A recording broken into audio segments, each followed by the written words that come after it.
Okay, just a couple logistical things before we get started. First, I'll be sending out the PowerPoint slides, so don't feel like you need to copy down any information that's in the slides. I'll send it to you. You just found out the PowerPoint's being recorded, and we can send you the recorded version as well, posted on our website. So if you missed anything from today, you can go back, or for colleagues that maybe weren't able to join us today, they can have access to it. And then finally, when you have questions, ask them right away. When I'm on the other side of this with a webinar and people ask me to hold my questions till the end, I'll forget them or lose them at some point. So please ask them. We have wonderful people who are looking at the chat and they can answer them that way. I'll pause periodically. You can ask them orally, but please ask questions as soon as you have them. All right, we're gonna get started. Did my screen advance? All right, it makes me nervous. All right, so let's start with big picture ideas. What's the purpose of this grant? So first, it's closing educational achievement gaps for historically marginalized students. We know our state is #1 in just about every educational measure you can think of, and I love that about living here, but we also know that not all our students are getting to share in this success. And we know which students are not getting the education they deserve. And so this is an attempt to close some of those gaps so that all our students are experiencing success. The second one, this is going to be an opportunity, you're going to hear this over and over and over today, for districts to commit to their instructional priority that they're identifying. So districts are picking one instructional priority and they're working on it in the school. We're going to cover this in much more detail soon, but the school is going to take that instructional priority and really spend the next couple years working on it. And so this is a great opportunity at the district level to have a school with actual resources to back it up to really move forward on this instructional priority. And then in part with that, it's going to ultimately give the district a roadmap on how to do this with other schools. We would love it if all 8 of these schools are successful and the districts are able to like, here, this is what we need to do. These are the steps we need to take for the other schools that need to go on their improvement journey as well. And then finally, this grant is intended to improve the quality of instruction with the ultimate goal of delivering high quality instruction in every classroom, every day for every student. Okay, some big picture details. This is a competitive grant and it's for 8 schools across the whole state. And while it's competitive in the sense that it's not like Title I where everyone gets their dollars, you're not competing against others. So it's not competitive like you'll see some grants that'll have 40 applicants, but they only have money for 20. We have money for all 8 schools. So if 8 schools submit a great application, then 8 schools will get funded. So you're not competing against each other, you're competing against a standard. It's a really high standard, but every school that reaches the standard will be funded. So in this application, there's going to be a written section. We're going to spend lots of time covering that. And then there'll be an interview part as well. And we'll spend some time covering that. Okay, I'm sure you're wondering what kind of funding are we talking about? So it's going to be $1 million for each school. And the expectation is that $1 million will be spent over 3 years, and that's starting next year with the 24-25 school year. So this fall would be year 1, and then the 2 subsequent years after that. And you'll have some discretion in how much you may spend more in year 1 and less in year 2 and 3, or maybe less in year 1 as you're ramping up and more in year 2 and 3. You'll have some flexibility there, but you can budget for $1 million for 3 years. We know this can present a challenge to be receiving hundreds of thousands of dollars a year and then go to 0 additional funds.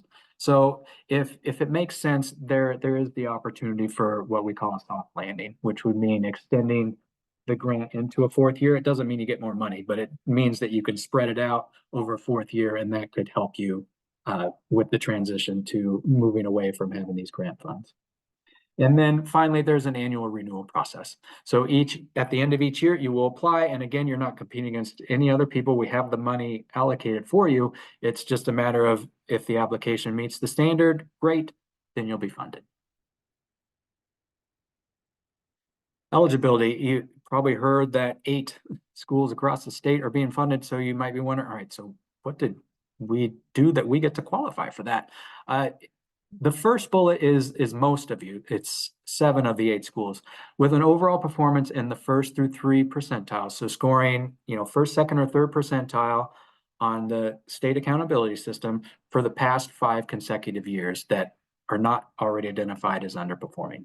So that's going to be 7 of you. Then there's another school that qualifies because it's an underperforming school that's eligible for rural school aid.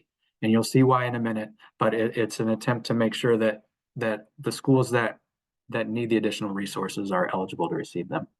And then finally, all of you meet this one. The school needs to reside in a district that's within the current SSOS caseload, which is all of you here. So this means charter schools, OST supported schools would be like schools in Lawrence, Holyoke, and Southbridge.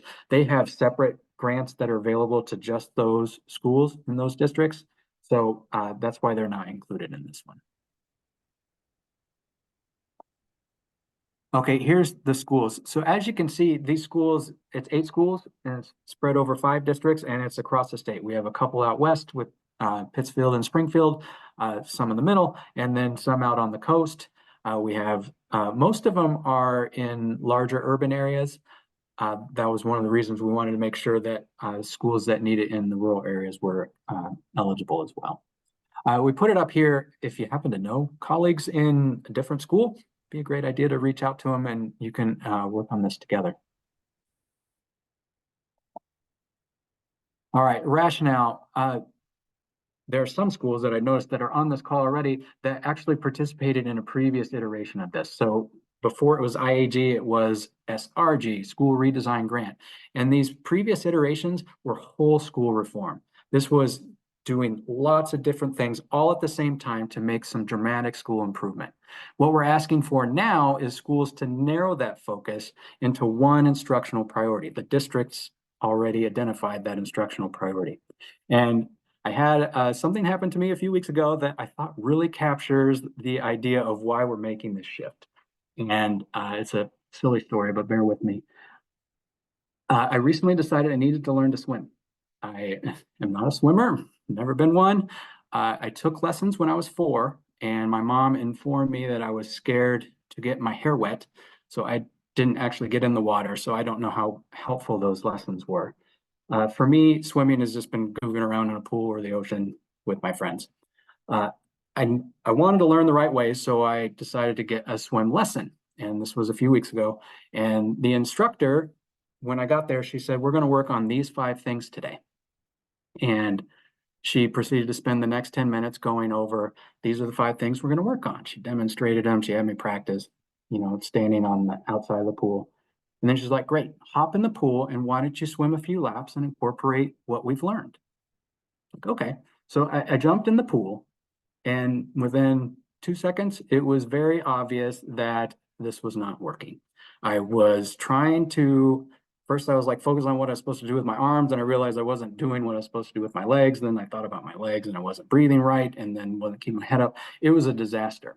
She asked me to swim a couple laps. I made it halfway through the first lap and had taken on so much water, I had to stop, stand up in the middle of the pool, and I'm coughing profusely.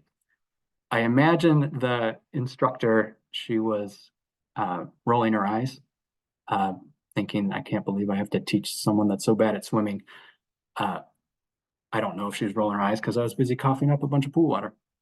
Then she said, we're going to switch gears and we're just going to focus on one thing. She said, just do the arm part that I taught you.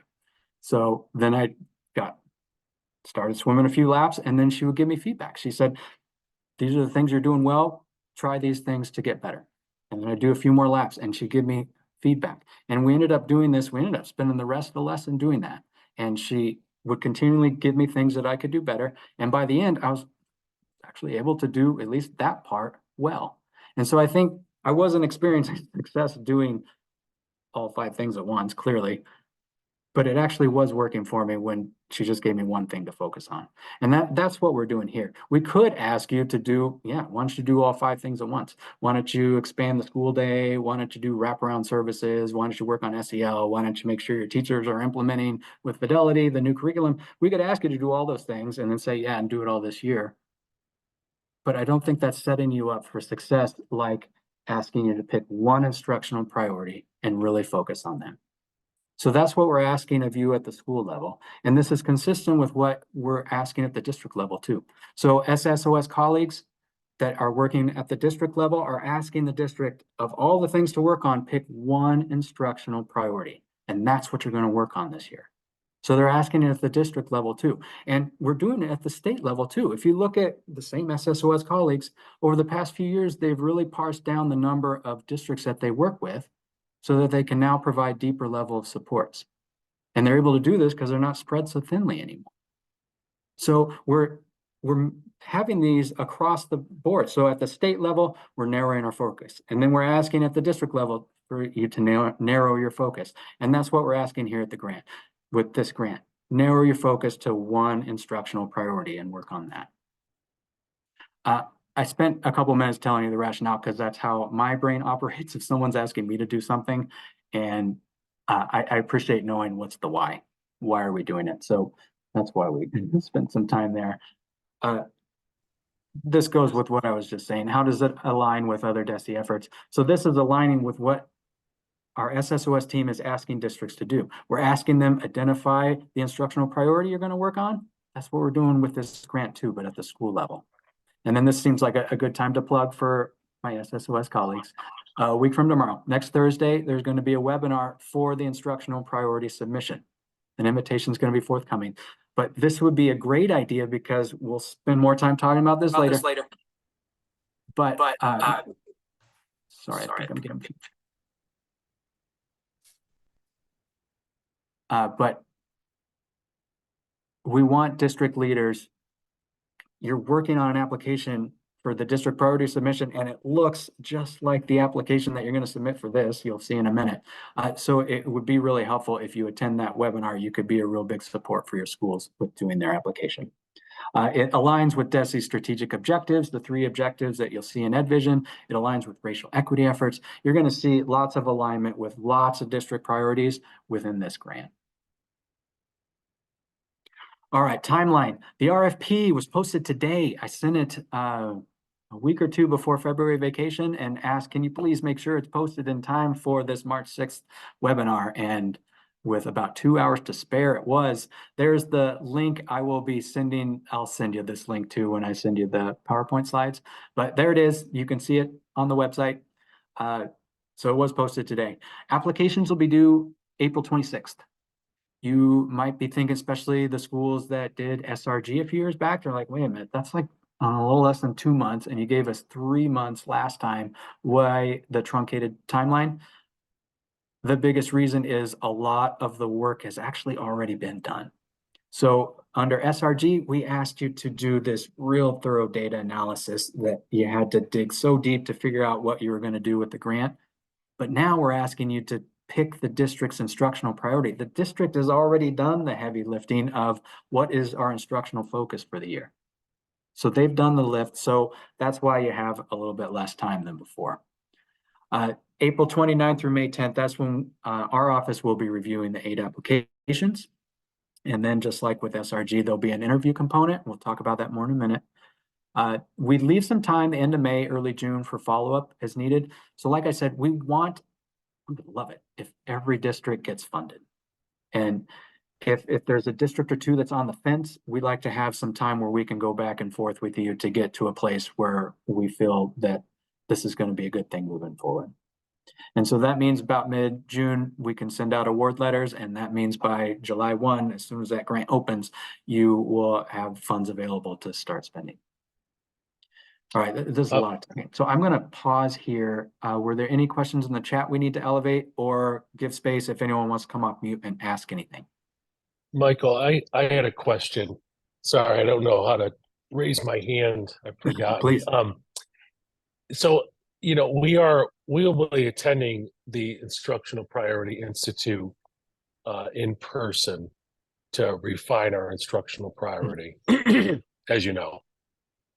My question is that through collection of recent walkthrough data locally and with state representation, I'm wondering, we're starting to begin to think that the priority for read has to be even more narrower, and certainly would support our priority, but I'm wondering if you just have thoughts about that, like what we just did a district walkthrough yesterday. We did one with some state representatives. I believe I think Comble's on. And so we're thinking even narrower. We could be thinking even more narrow than the district instructional priority. So between that and what it might evolve to in May, I'm just wondering with the grant app due in April, how that all fits together. Yeah, a lot of great questions in there. The first one, if I was understanding correctly, you were saying if the middle school maybe has a more tailored priority that they'd like to focus on more than the more broader level district, totally fine. In fact, we would probably expect that. There will be a little bit of a modification because the district priority is intended to be, for the entire district.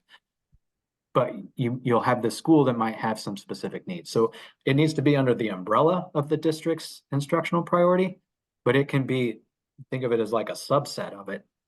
That's totally fine. And then I think you had a second kind of a follow-up question on the timeline. This would be due, and we know that some of the prioritization, the in-person sessions are going to be in May, which is after the deadline. Yeah, totally get it. So the schools and district, you can work on this and you can use like the FY24 one, the one you did last year, as a starting point. Because for some, there's not going to be large changes from year to year. So you could use that as a starting point, but we also know that this is fluid, right? And each year you're doing this data analysis and coming up with, this is our most pressing need for this year. So we do see the instructional priority as it's an evolving piece. And that's just like that is for your district. It's going to be that same way for the school. Thank you. Great question. Any other questions or anything from the chat?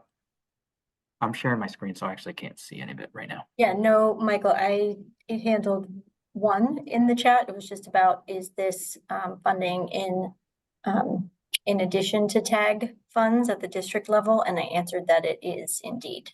This money is for specific schools, but then it does not impact your TAG funding at the district level. This is totally in addition to what you're already getting. Okay, then we'll keep moving on, and please just stop me and ask questions or put them in the chat. All right, so what specifically is going to get submitted? So by April 26th, the application is going to be in GEMS. So for some of the district folks that maybe you've done some other grants in GEMS, this will be familiar. For some of us, we are taking training still to understand it. So if you're having some challenges in GEMS, you can certainly reach out to me and maybe we can troubleshoot together because we'll be learning it together. You're going to submit in GEMS and you're going to submit 3 things. 2 of them are the same in every grant. The signed cover page and the completed budget, every grant. The part that's going to be specific to this grant is going to be the application narrative component. And that's what we're going to spend a lot of time covering. So what's actually in that? The application narrative is going to align very closely to the district prioritization submission.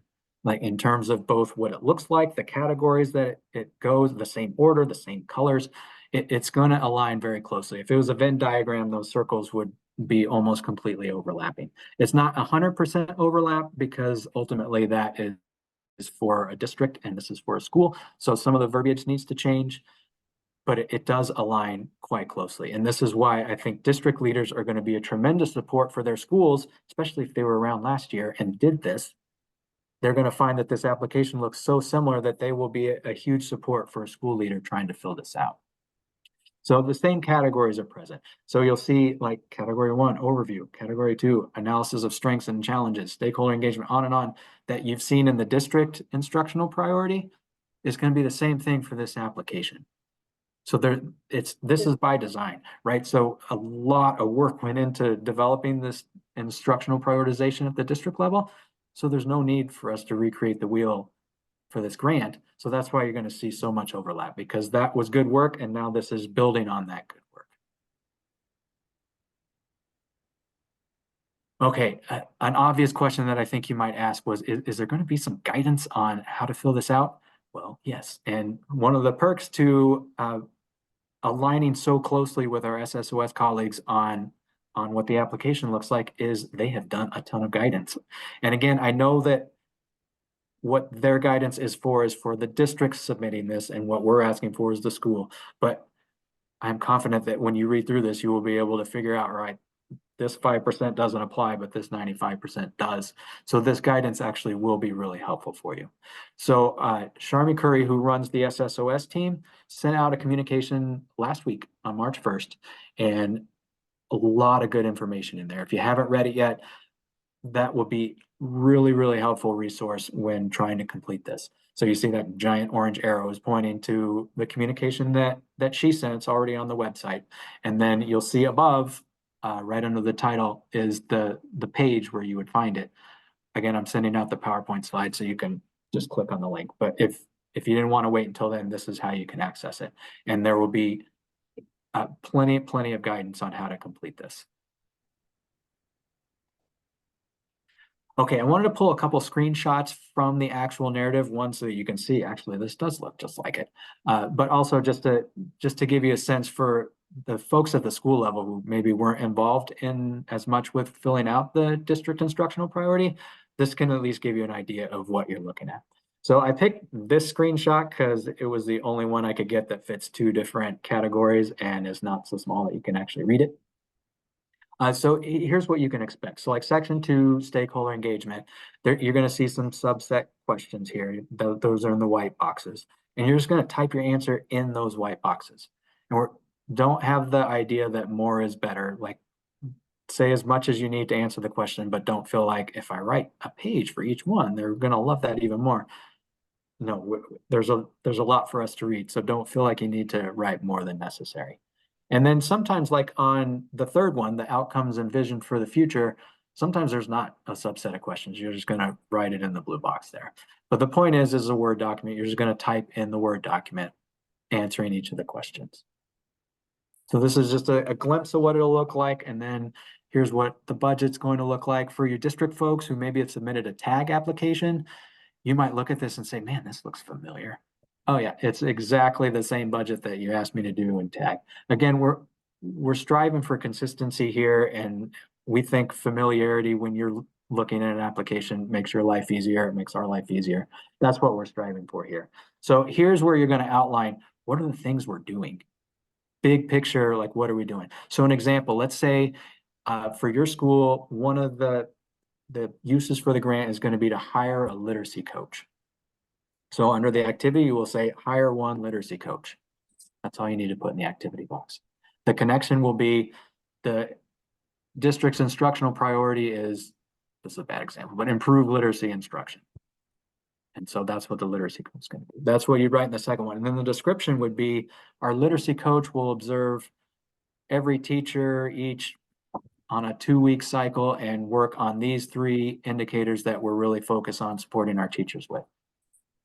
We have 1 to 2 sentences per activity. We really do mean you just need to write 1 to 2 sentences, and then cost, $100,000 salary plus benefits. That's really the depth of detail we're looking for here. It doesn't need to be a novel. Okay. There's a scoring rubric. Again, we mentioned we want you to do well. This isn't intended to be like, there's not going to be like a pop quiz. There's no surprises here. We want you to put your best foot forward because that's going to show us that, yeah, you're ready for this money to really make some improvements. So that's why we're giving you this scoring rubric ahead of time. It's on the RFP link. This is how we're going to score the application. So this is a screenshot of the first 2 points that we're going to be scoring. So the sections of the application, like one is what's your school's priority? Another section, do an analysis of the strengths and challenges. Those are sections in the rubric. So it's right here. And then it's how we're going to score. We want you to get 3s and 4s on all of them. So if you want to know what does it take to get a 3 on stakeholder engagement, you just go to the rubric and see, and it tells you exactly what we're looking for. So there shouldn't be any surprises of how we're going to score it, because we're giving you the rubric that we're using ahead of time. All right, this is another good place to pause. Any questions in the chat, or if you want to come off mute and ask them?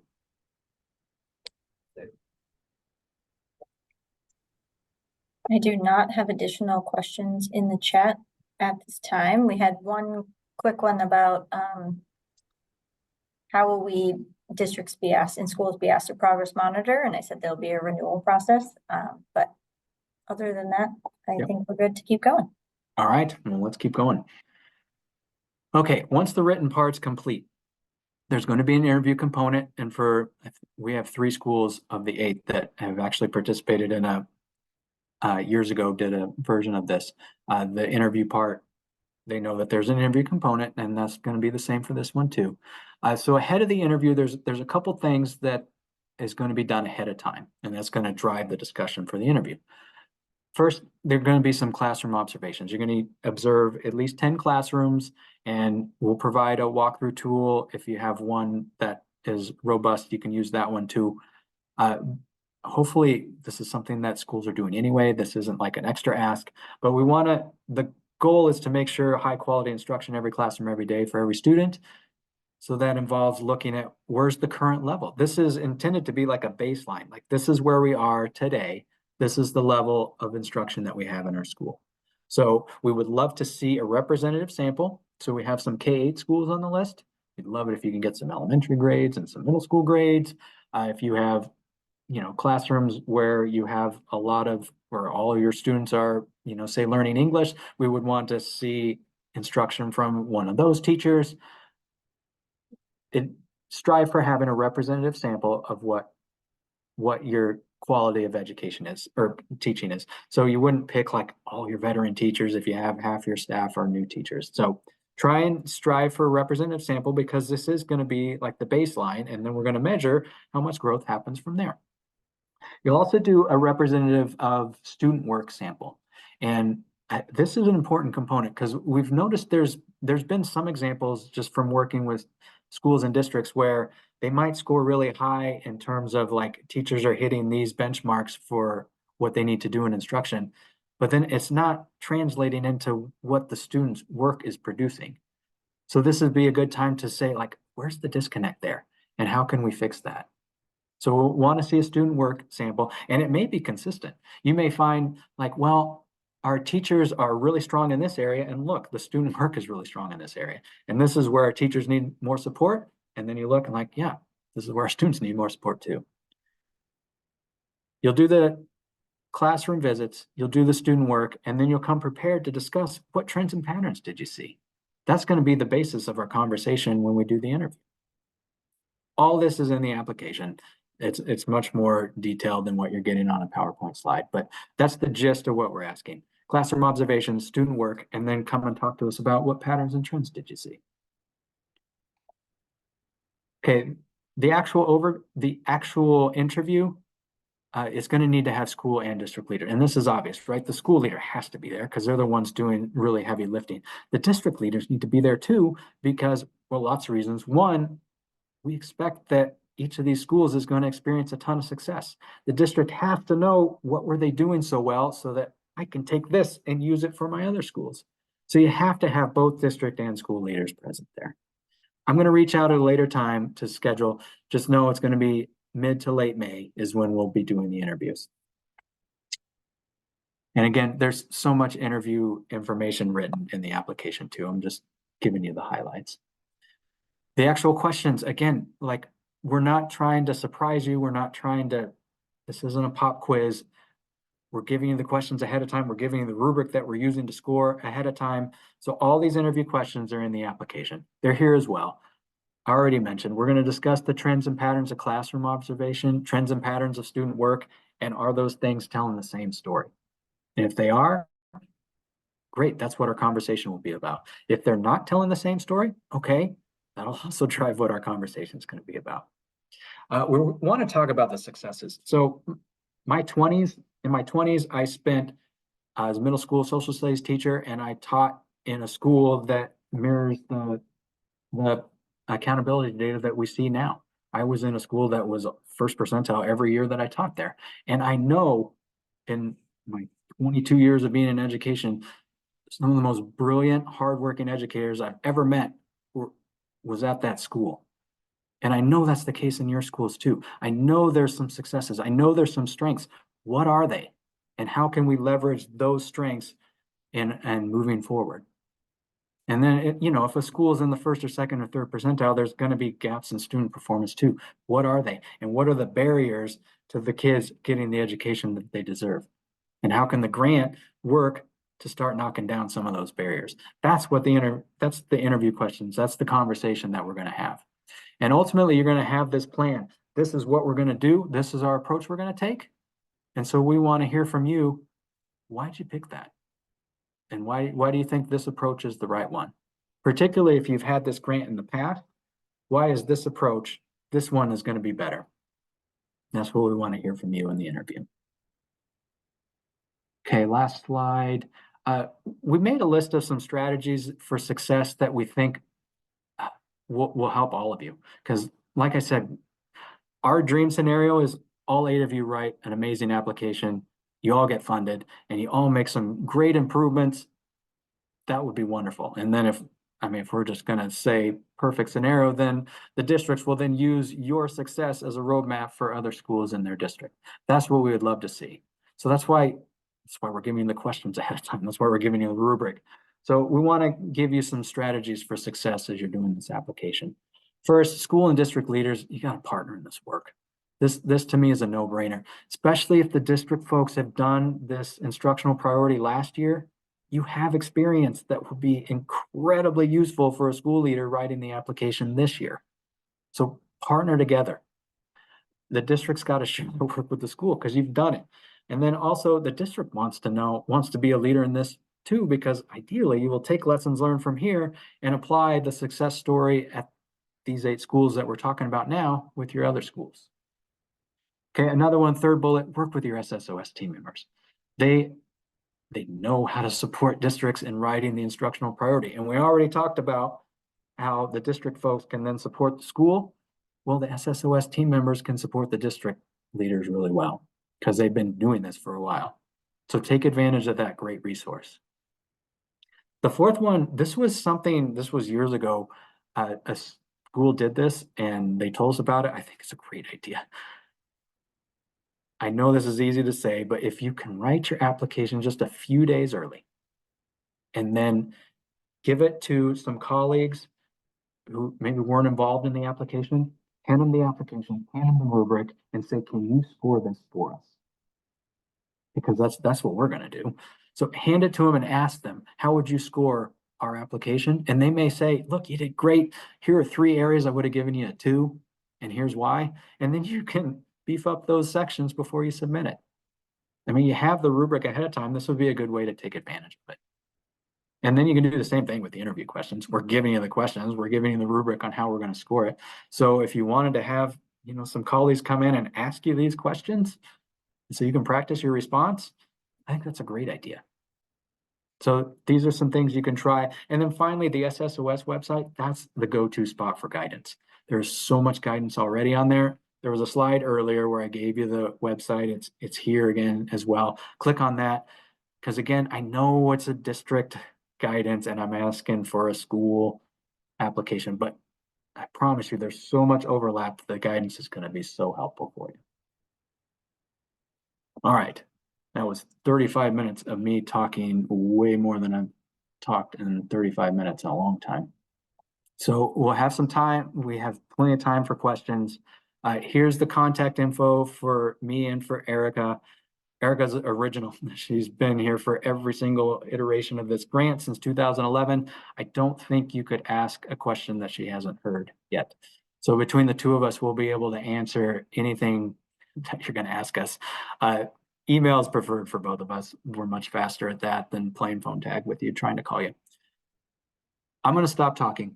If you have questions, come off mute, put them in the chat. If you're good, then I expect to hear from me with an email with the PowerPoint and some of the other things I promised you. So I'm going to stop talking. Questions? Michael, we have one in the chat that is just asking, perhaps not able to join at the very beginning when we covered this. So if you could just restate the disconnect between this grant timeline at the school level and then the district prioritization due date being a little later. Yeah, great question. So Superintendent Curtis asked about this. There is a district prioritization session in April, but one of them's in May, and that is after the timeline. So yeah, one of our challenges is that we want to get the money to you as soon as possible. And so the longer we wait, the longer it takes to get you the money.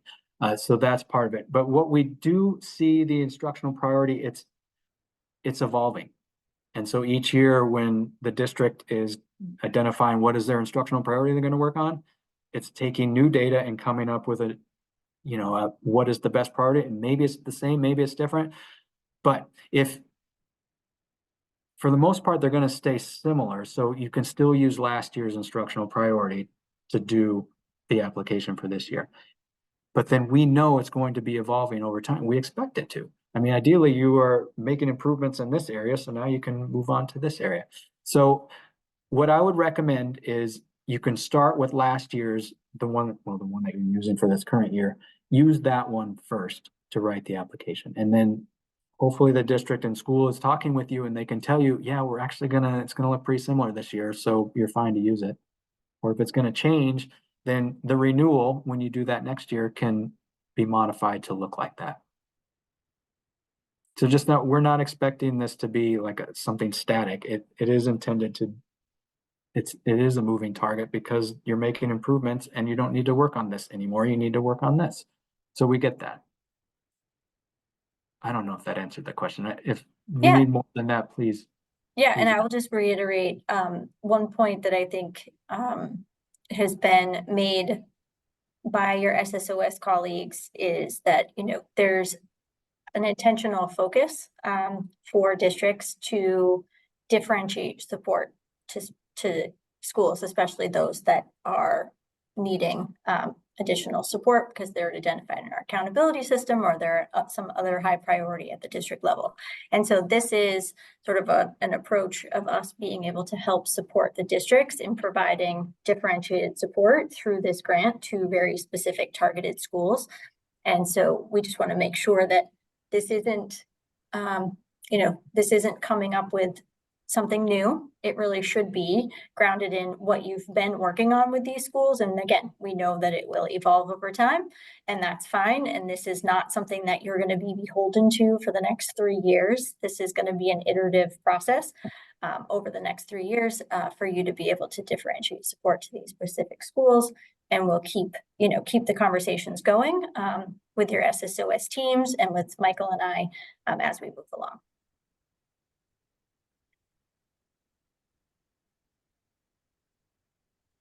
Great. Any other questions, please type them, ask them.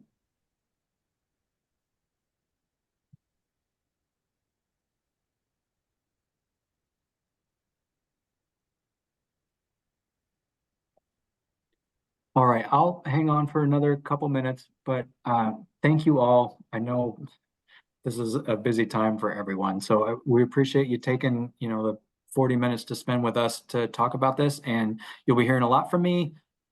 This was a lot to digest, so send me emails if you need something or if something wasn't clear. Some of you are already doing that, so you know that I'll get back to you. Otherwise, expect to hear a lot from me in the coming months. Thank you, everyone. Thank you.